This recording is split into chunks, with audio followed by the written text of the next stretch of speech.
হিন্দু, কে চাকমা, কে সাঁওতাল, এটা বিষয় না। আমি হসপিটালে যাব, মুসলমানও যে চিকিৎসা পাবে, সাঁওতালিও একই চিকিৎসা পাবে। স্কুলে যাব, আপনাদের ভাষা আছে, এটা শিখায় না। আপনাদের এই ভাষাতে স্কুল প্রতিষ্ঠা করতে হবে, যাতে হলো সালে যুদ্ধ করছে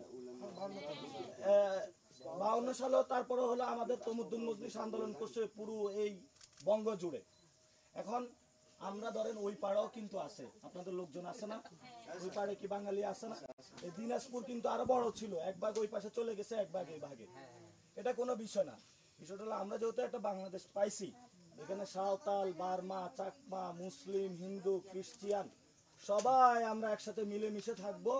এটার জন্য আমরা 64 জেলায় যাচ্ছি, মানুষের সাথে কথা বলতেছি এবং আপনাদের কাছেও আসছি। আপনারা আমাদেরকে দোয়া দেন। নাহিদ ইসলাম কি গত অগাস্টে 1 বছর আগে শহীদ মিনারে একটা বক্তব্য দিছিল যে আমরা শেখ হাসিনারে চাই না। আমাদের উপর অস্ত্র চালাইছে, গুলি করছে, অনেক লোক, ঢাকা 2000 লোককে মাইরা ফেলছে। কেন মাইরা ফেলছে? উনি সব একাই খায়। ওনার ওই আত্মীয়রা হলো উনি এমপি নির্বাচিত করে। বাংলাদেশে যে সকল লোকরা একসাথে নিবে, শেখ মুজিব বলছে বাংলাদেশে নাকি বাঙালি থাকবে। তাহলে আপনারা যে এখানে অনেক হাজার বছর ধরে থাকেন, তাহলে আপনাদের অধিকারটা কই? আমরা বলছি এটা চলবে না, আমরা সবাই থাকবো।